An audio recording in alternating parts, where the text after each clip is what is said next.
Welcome to France. Wow.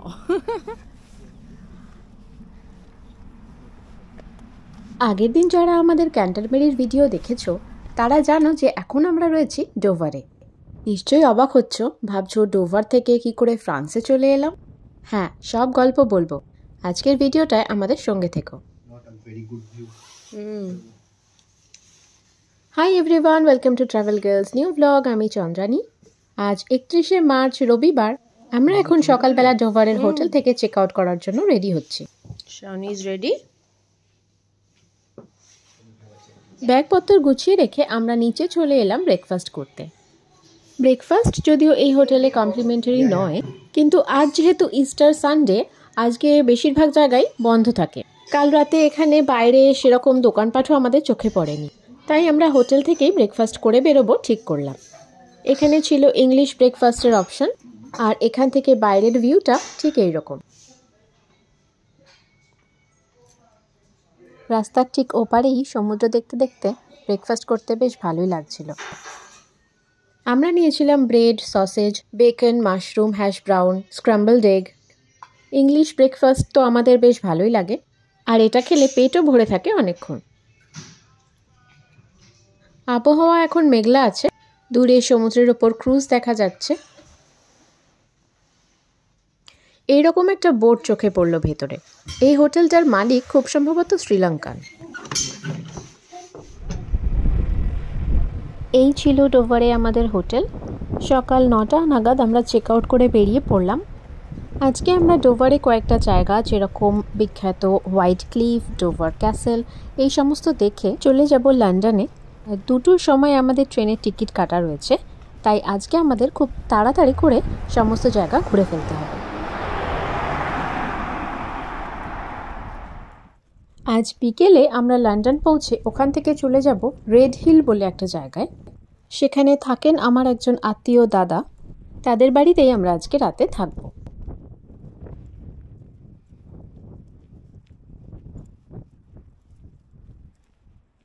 আমরা হাঁটতে হাঁটতে চলে এলাম ডোভারের মেরিটাইম কার্গো টার্মিনাল আর মেরিনার কাছে। এটা হচ্ছে ডোভারের ফেরি পোর্ট। ফ্রান্সে যাওয়ার জন্য ভেসেলগুলো এখান থেকে ছাড়ে, ভেসেলের ওপরে গাড়ি উঠিয়ে নেওয়া যায়। ফ্রান্সের দূরত্ব এখান থেকে খুব বেশি নয়। ডোভার থেকে ফ্রান্সের দূরত্ব মাত্র 21 মাইল বা 34 কিলোমিটার। ডোভার হারবার ইংল্যান্ডের একটা ভীষণই গুরুত্বপূর্ণ জায়গা। এই হারবারটা 2টো ভাগে বিভক্ত, ইস্টার্ন ডক আর ওয়েস্টার্ন ডক। দুটোর মধ্যে দূরত্ব প্রায় 1 কিলোমিটার। এই দিকটায় রয়েছে কার্গো টার্মিনাল আর মেরিনা, আর অন্যদিকে ইস্টার্ন ডকে রয়েছে ফ্রান্সে যাওয়ার জন্য ক্রস চ্যানেল ফেরি আর ক্রুজ টার্মিনাল। আমরা এখন চলে এলাম ডোভার পিয়ারে। এই ডোভার মেরিনা পিয়ারটা 500 মিটার লম্বা। দূরে দেখা যাচ্ছে Dover castle and white cliffs, আর এই দিকটা হচ্ছে মেরিনা, পিছনেই কার্গো টার্মিনাল। এখন পিয়ারটা প্রায় একদমই ফাঁকা, মাঝে মধ্যে একটা দুটো লোক দেখা যাচ্ছে যারা তাদের কুকুরদের নিয়ে ওয়াক করতে এসেছে। এটাই পিয়ারের এন্ডটা না, আর তো যাওয়া যাবে না।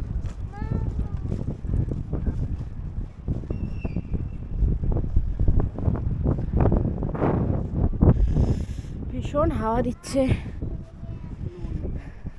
আকাশ মেঘলা, আর এত হাওয়া দিচ্ছে যে আমরা তোরাকে পুরো চাদর দিয়ে চাপা চুপি দিয়ে বসিয়ে রেখেছি।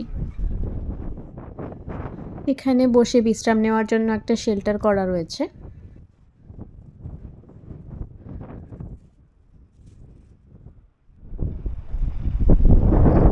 এখান দিয়ে শিপগুলো বেরোয়।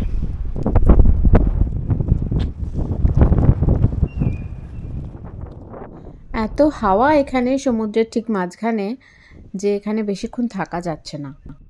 এছাড়াও আমাদের আজকে কোনো জায়গাতেই বেশিক্ষণ টাইম নষ্ট করা চলবে না। আজকে একদম টাইট শিডিউল, সেই জন্য এবার আমরা ব্যাক করলাম।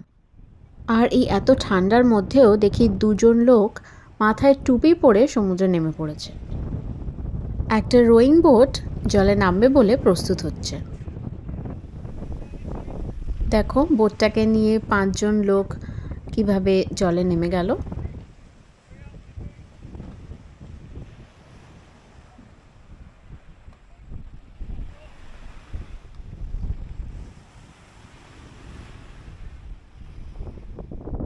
ফেরার সময় আমরা আবার ওই আমাদের হোটেলের সামনে দিয়েই ফিরলাম। এখানে একটা স্মৃতিফলক রয়েছে, ডানকার্ক 1940। 1940 সালের ডানকার্কের গল্প তোমরা জানো কি? সেই গল্প অবশ্যই বলবো আজকের এই ভিডিওতে, সঙ্গে থাকো।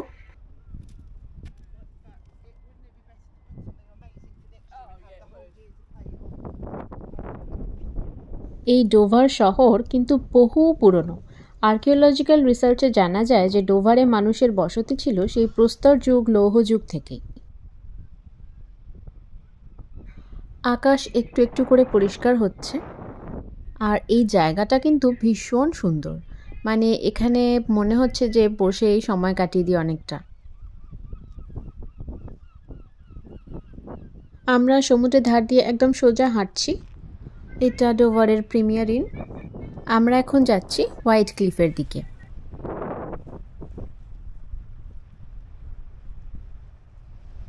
হোয়াইট ক্লিফস অফ ডোভার হলো ইংল্যান্ডের কোস্টলাইনে প্রায় 350 ফুট উঁচু চক দিয়ে তৈরি হওয়া একরকম ক্লিফ। এটা এক ধরনের লাইমস্টোন বা চুনাপাথর জমে তৈরি। প্রায় 13 কিলোমিটার এলাকা জুড়ে এই ক্লিফ বিস্তৃত।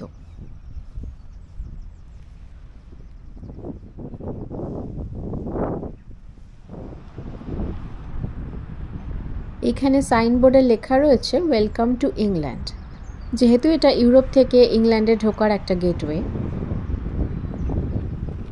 এখানে সাইনবোর্ডে তোমরা দেখতে পাচ্ছ কিনা জানি না, একটা জায়গা লেখা রয়েছে যেটার নাম স্যান্ডউইচ। এরা মনে হয় স্যান্ডউইচ খেতে এতটাই ভালোবাসে যে জায়গার নামও দিয়ে দিয়েছে স্যান্ডউইচ। এইখান থেকে আমাদের উঠতে হবে অনেকটা উঁচুতে। হঠাৎই আমরা খেয়াল করলাম যে অনেকগুলো সিঁড়ি রয়েছে, যেটা এখান থেকে দেখতে পাওয়া যাচ্ছে। স্ট্রলার নিয়ে সিঁড়িতে করে ওঠাটা খুবই অসুবিধা। আর এছাড়াও যেহেতু আমাদের হাতে সময় আজকে একটু কম আছে, হঠাৎই মনে হলো যে চেষ্টা করে দেখা যাক এখানে কোনো উবার বা ট্যাক্সি পাওয়া যায় কিনা। উবার ছিল না, তো ইন্টারনেটে একটু সার্চ করতেই আমরা একটা ডোভার ট্যাক্সির খোঁজ পেলাম। সেখানে ফোন করতে মিনিট 10 মধ্যেই ট্যাক্সি চলে এসেছিল। এতে আমাদের উপরে ওঠার অনেকটা সময় বেঁচে গেল। এখন মনে হচ্ছে যে এর আগেই কেন এই আইডিয়াটা মাথায় আসেনি, তাহলে এতটা রাস্তা যেটা আমরা নিচে হাঁটছিলাম সেটা আর হাঁটতে হতো না। এখানে এই হোয়াইট ক্লিফের একটা ম্যাপ দেওয়া রয়েছে। আমরা এখন রয়েছি এই জায়গাটায়। সবুজের উপরে ওই যে সাদা বর্ডার লাইনটা, ওই পুরো চত্বরটাই হচ্ছে ডোভার হোয়াইট ক্লিফ। আর লাল দাগ দিয়ে দেখানো হয়েছে ওয়াকিং ট্রেলটা। এখানকার মানুষ তো হাইকিং ভীষণই ভালোবাসে, তাই এরা এরকম মাইলের পর মাইল হাঁটতে পারে খুব ভালো। আমরা আজকে এতটা যেতে পারবো না, আমাদের হাতে সময়ও নেই আর অতটা হাঁটতে পারবোও না, তাই আমরা এই ওয়াকিং ট্রেলটা আর ধরলাম না। পাশে আরেকটা রাস্তা ছিল যেটা দিয়ে আমরা ক্লিফের দিকে চলে গেলাম। সেখান থেকে হোয়াইট ক্লিফের কিছুটা অংশ বেশ ভালোই দেখা যাচ্ছিল। দ্বিতীয় বিশ্বযুদ্ধের সময় কিন্তু ডোভারের এই ক্লিফই ছিল ব্রিটেনের ফ্রন্ট লাইন। এখান থেকে জার্মান জাহাজের উপর অ্যাটাক করা হতো। আর এখান থেকে নিচে ডোভারের ফেরি পোর্টের একটা অসাধারণ ভিউ।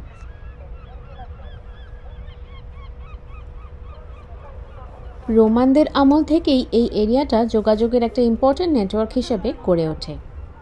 তারপর নরমানদের আমলেও এই বন্দর আর শহর আরও বেড়ে ওঠে। একটা জাহাজ বেরিয়ে যাচ্ছে বন্দর থেকে। ক্যান্টারবেরি পর্বে আমি যে আর্চবিশপ টমাস বেকেটের হত্যাকাণ্ডের কথা বলেছিলাম, 1170 সালে সেই ঘটনার পর থেকে ডোভার শহরটা আরও ফ্লারিশ করে বিদেশ থেকে আসা তীর্থযাত্রীদের জন্য। ক্রুসেডের সময়ও এই বন্দরের একটা উল্লেখযোগ্য ভূমিকা ছিল। এখান থেকে ফেরিগুলো যাতায়াত করে ফ্রান্সের মূলত দুটি জায়গা, ক্যালে আর ডানকার্কে। এখান থেকে ফ্রান্সের ক্যালেতে পৌঁছতে টাইম লাগে মাত্র 1.5 ঘন্টা। ডোভারের লোকেশনটা আরও ভালোভাবে বোঝানোর জন্য আমি গুগল থেকে এই ছবিটা ব্যবহার করলাম। আকাশ পরিষ্কার থাকলে কিন্তু এই ডোভারের হোয়াইট ক্লিফের উপর থেকে 21 মাইল দূরে অবস্থিত ফ্রান্সকে দেখাও যায়। এই হোয়াইট ক্লিফ বর্তমানে দেখভাল করে ন্যাশনাল ট্রাস্ট।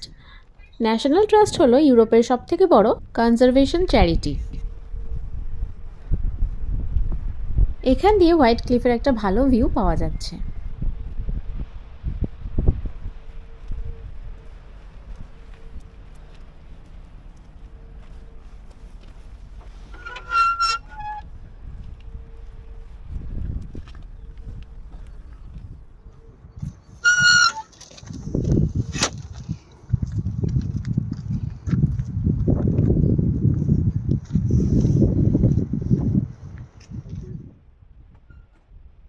জায়গাটা ভীষণই সুন্দর। পোর্ট এরিয়া বলে এখানে ড্রোন ওড়ানো নিষিদ্ধ। এখান থেকে আরও হেঁটে হোয়াইট ক্লিফের উপর দিয়ে আরও অনেকটা রাস্তা যাওয়া যায়, যেটা আগেই বলছিলাম। ফ্যান বে শেল্টার, সেন্ট মার্গারেটস ক্লিফ, এই সমস্ত জায়গায় যাওয়া যায়, কিন্তু আমরা অতটা হাঁটতে পারবো না বলে আমরা এখান থেকেই ব্যাক করলাম। আফসোস একটাই যে এখান থেকে যদি একটু ড্রোন শট নেওয়া যেত তাহলে পুরো জিনিসটা খুব সুন্দরভাবে দেখা যেত, কিন্তু যেটা নিয়ম সেটা তো মানতেই হবে, কিছু করার নেই। তোরা আজ অনেক সকাল সকাল ঘুম থেকে উঠে গেছে 7টার আগেই, তাই এখন বেশ ভালোই ঘুম দিচ্ছে। এখান থেকে ফেরার সময় আমরা আবার গাড়ি দেখছিলাম, কিন্তু গাড়ি বলল যে আসতে প্রায় আধ ঘন্টা সময় লেগে যাবে, তাই আমরা হেঁটেই নামবো ঠিক করলাম। আর এইখানে হঠাৎই সায়ন আমাকে একটা অদ্ভুত জিনিস দেখালো। Welcome to France. Wow. এই এলাকায় কোনো কোনো জায়গায় ইউকে সিগন্যাল ব্লক করে দেওয়া থাকে, সেই জন্য ওয়েদারের কন্ডিশনের উপর ডিপেন্ড করে এখানে অনেক সময় ফ্রেঞ্চ সিগন্যাল চলে আসে। আর এই সময় যদি কাউকে ফোন করা হয় এবং ফোনে রোমিং ইনস্টল না থাকে তাহলে কিন্তু ফোনের চার্জও কাটে অনেক বেশি। এখানে একটা ছোট দোকান মতো রয়েছে, কফি শপ, টয়লেটস ইত্যাদি।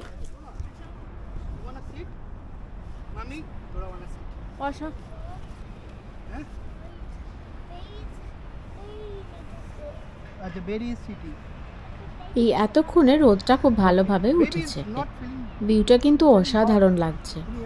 তোমাদের কেমন লাগছে কমেন্ট করে জানিও।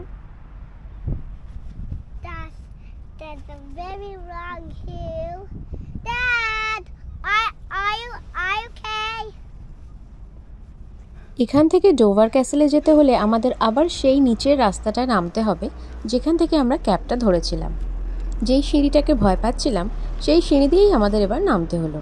সেখান থেকে ডোভার ক্যাসেল প্রায় 20 মিনিট মতো হাঁটা, তাই নামতে নামতে আমরা আবার একবার চেষ্টা করলাম যদি আর একটা ট্যাক্সি পাওয়া যায়।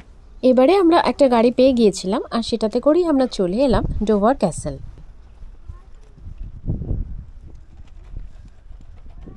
11th সেঞ্চুরিতে তৈরি এই ক্যাসেলকে বলা হয় কি টু ইংল্যান্ড, মানে ইংল্যান্ডের চাবি। ইংল্যান্ডের ডিফেন্সের খুব গুরুত্বপূর্ণ চাবিকাঠি ছিল এই ক্যাসেল। এই গেটটার নাম ক্যানন গেট। কি বিশাল এবং ভারী দরজা। এই ডোভার ক্যাসেল হলো ইংল্যান্ডের সবথেকে বড় ক্যাসেল। 11th সেঞ্চুরিতে এটি স্থাপিত হলেও তার বহু আগে সেই 1st সেঞ্চুরিতে রোমানরা এখানে বানিয়েছিল লাইট হাউস, রোমান জাহাজগুলোকে দিশা দেখানোর জন্য। সেই লাইট হাউস কিন্তু এখনও রয়েছে। 1180 সালে রাজা দ্বিতীয় হেনরি এই ক্যাসেলটি নির্মাণ করেন। এই সেই রাজা যিনি ছিলেন টমাস বেকেটের ভালো বন্ধু এবং তিনি পরবর্তীকালে বেকেটের মৃত্যুর কারণ হন। সেন্ট বেকেটের মৃত্যুর পর অনেকটাই পাপবোধ হয়েছিল রাজা দ্বিতীয় হেনরির মনে। তিনি পায়ে হেঁটে ক্যান্টারবেরি ক্যাথিড্রালে তীর্থ করতেও এসেছিলেন। তার পরবর্তী কয়েক বছরের মধ্যেই তিনি এই ক্যাসেলটি নির্মাণ করেন। ক্যানন গেট দিয়ে ঢুকে সবার প্রথমেই দেখলাম একটা বিশাল লাইনটা হচ্ছে অপারেশন ডায়নামোর টানেলের ভিতর ঢোকার। প্রতি 45 মিনিট অন্তর 30 জন করে লোক নিয়ে ভিতরে নিয়ে যায় একজন গাইড, যে টানেল থেকে অপারেশন ডায়নামোটা পরিচালনা করা হয়েছিল সেই টানেলের বেশ কিছু জায়গা ঘুরিয়ে দেখায়। টানেলের মধ্যে ক্যামেরা দিয়ে ছবি বা ভিডিও তোলা একেবারেই নিষিদ্ধ, তাই ভিতরে আমি কোনো ছবি তুলতে পারিনি। হাই বন্ধুরা, এতক্ষণ তোমরা ডানকার্ক ওয়ার্ডটা অনেকবার শুনলে। এবার আমি তোমাদের এই ডানকার্কের গল্পটা বলবো। যেটাতে ডানকার্ক আর ডোভারের সাথে একটা গভীর সম্পর্ক আছে। ডানকার্ক ফ্রান্সের একটা সি বিচ সাইড বলতে পারো। আচ্ছা, এই ডোভার ক্যাসেলের নিচে একটা লম্বা নেটওয়ার্ক অফ টানেলস তৈরি করা আছে, যেটা প্রায় 5টা লেভেলে বিস্তৃত। বিভিন্ন 5টা লেভেল আছে ওই টানেল। এই টানেল তৈরি করা হয় নেপোলিয়নের সময়। ব্রিটিশরা সন্দেহ করেছিল নেপোলিয়ন যে কোনো সময় ব্রিটেন আক্রমণ করতে পারে, তাই তারা সেনাবাহিনীর দের রাখার জন্যে, রসদ অ্যামিনিশন রাখার জন্যই টানেল তৈরি করে। কিন্তু নেপোলিয়ন কোনোদিনই ব্রিটেন আক্রমণ করেনি। নেপোলিয়নের পরবর্তী সময় এই টানেলগুলোকে সেনাবাহিনীর অ্যামিনিশন আর খাবার দাবার বা রসদ রাখার জন্য ব্যবহার করা হতো। এবার কাট টু ওয়ার্ল্ড ওয়ার 2। 1940-এর 10ই মে জার্মানি ফ্রান্স আক্রমণ করে। ওই একই দিন 10ই মে 1940-এর ইংল্যান্ড বা ব্রিটেনের প্রাইম মিনিস্টার হন Winston Churchill. Winston Churchill British সেনাবাহিনী ইংলিশ চ্যানেলের ওপর দিয়ে ফ্রান্সে পাঠায় অ্যালাইড ফোর্সেস বা মিত্রশক্তির হয়ে যুদ্ধ করার জন্য ওয়ার্ল্ড ওয়ার 2-তে। ব্রিটিশ আর ফ্রেঞ্চ আর্মি বেলজিয়াম হয়ে জার্মানি আক্রমণ করে। অন্যদিকে জার্মানি ফ্রান্সের দক্ষিণ দিকে আর লুক্সেমবার্গের কান্ট্রি হয়ে ফ্রান্সে ঢুকে পড়ে। তারপর তারা এক এক করে ফ্রান্সের সমস্ত বন্দরগুলো ক্যাপচার করতে শুরু করে। এদিকে ব্রিটিশ বা ফ্রেঞ্চ আর্মি যখন বুঝতে পারে যে তারা কোন ঠাসা হয়ে পড়েছে, তারা আস্তে আস্তে পিছোতে ডানকার্কের সমুদ্র তটে এসে আটকে যায়।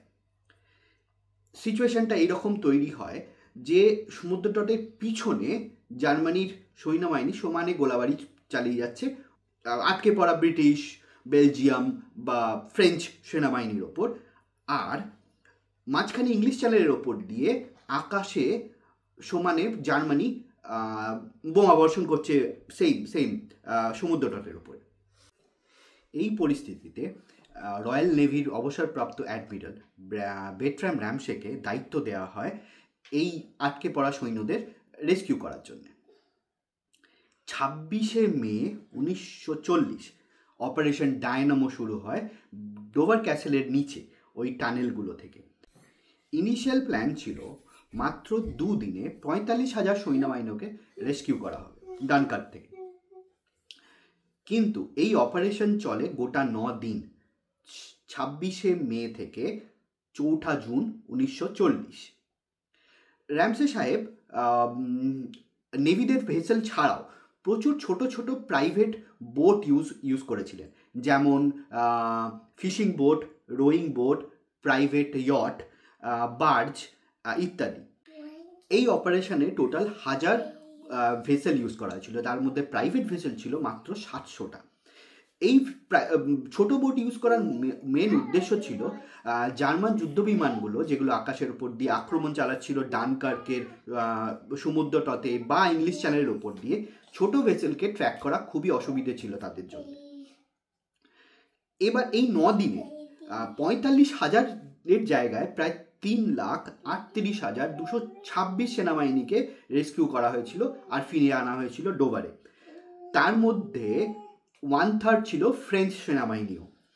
এই পুরো ঘটনাটা ব্রিটেনের কাছে একটা বিশাল সাফল্য, কেননা এই যে মেন সেনাবাহিনীদের পাঠানো হয়েছিল তারা ছিল ব্রিটেনের ট্রেন্ড সেনাবাহিনী। ডানকার্ক থেকে তাদের রেস্কিউ করা না হলে ব্রিটেনের গোটা সেনাবাহিনীটাই ধ্বংস হয়ে যেত, পরবর্তীকালে তারা উঠে দাঁড়াতে পারত না।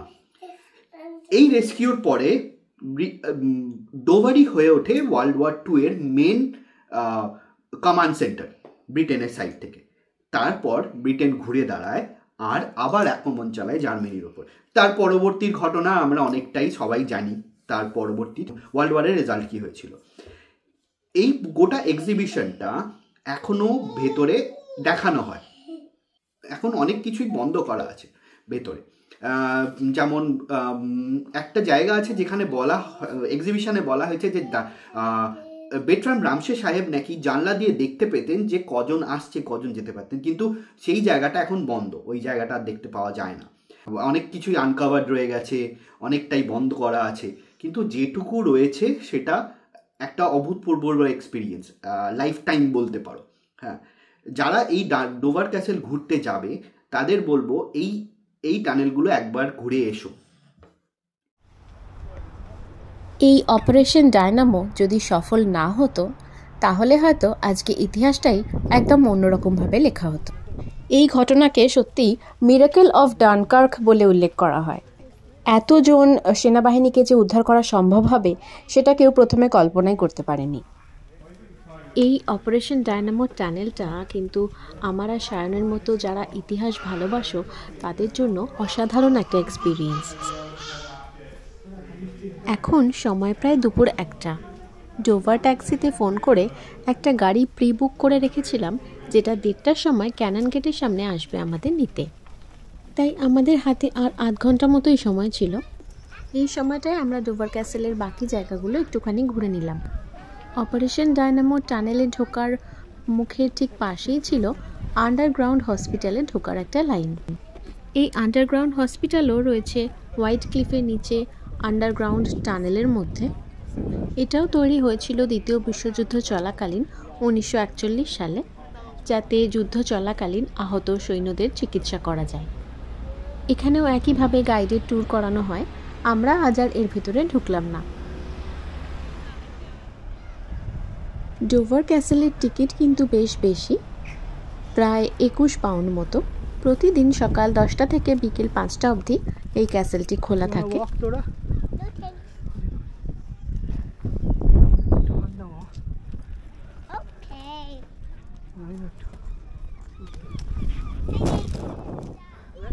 এই ক্যাসেল চত্বরের মধ্যে রয়েছে একটি সেকশন চার্চ, একটি চ্যাপেল, রয়েছে একটি রোমান আমলে তৈরি লাইট হাউস। প্রায় 80 একর এরিয়া জুড়ে রয়েছে এই সবুজ গার্ডেন।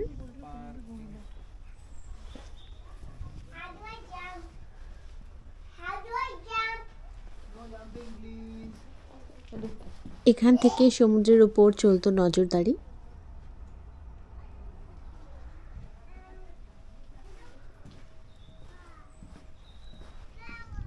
এমনটা জানা যায় যে 1179 সালে ফ্রান্সের রাজা সপ্তম লুইস তার অসুস্থ ছেলে ফিলিপকে নিয়ে কোনো মিরাকেলের আশায় ক্যান্টারবেরিতে তীর্থ করতে আসেন। তাকে আপ্যায়ন করতে রাজা দ্বিতীয় হেনরি ছুটে আসেন লন্ডন থেকে, এবং তিনি এখানে ডোভারে একটা প্রপার ক্যাসেলের অভাব অনুভব করেন। ফোর্ট তো একটা ছিলই, সেটাকেই তিনি খুব তাড়াতাড়ি এইরকম বিশাল একটি ক্যাসেলে পরিণত করেন। এখান থেকে ভিউটা জাস্ট ফাটাফাটি। আজকের দিনটা কিন্তু আমাদের ভীষণ ভালো কাটলো। ডোভার শহরটা তো আমার ভীষণই ভালো লেগেছে। এখানে এলে অবশ্যই হাতে একটা গোটা দিন সময় নিয়ে আসা দরকার। তবে লন্ডন থেকে ক্যান্টারবেরি, ডোভার এবং লিডস ক্যাসেলের একটা ডে ট্রিপও হয় বাসে। সেই বাস ট্যুরে অবশ্যই সব কিছু তো ঘুরে দেখায় না, শুধু ডোভার ক্যাসেলটাই হয়তো দেখায়। এই দিকটায় রয়েছে দ্য গ্রেট টাওয়ার, যেখানে ছিল রাজা দ্বিতীয় হেনরির কোর্ট বা রাজসভা। এই সব কিছুই ভিতরে ঢুকে ঘোরা যায়। আজকে আর আমাদের সময় হলো না। ট্যাক্সিতে আমরা সময়ের মধ্যেই চলে এলাম ডোভার প্রায়ারি স্টেশনে। ক্যাসেল থেকে গাড়িতে আসতে সময় লাগে ওই 5 মিনিট মতোই। আজকের ভিডিওটা কেমন লাগলো অবশ্যই কমেন্ট করে জানিও। আর আমার চ্যানেল ট্রাভেল গার্ল চন্দ্রানীতে একটা সাবস্ক্রাইব করে দিও। দেখা হবে পরের ভিডিওতে। সবাই খুব ভালো থেকো, সুস্থ থেকো, সঙ্গে থেকো।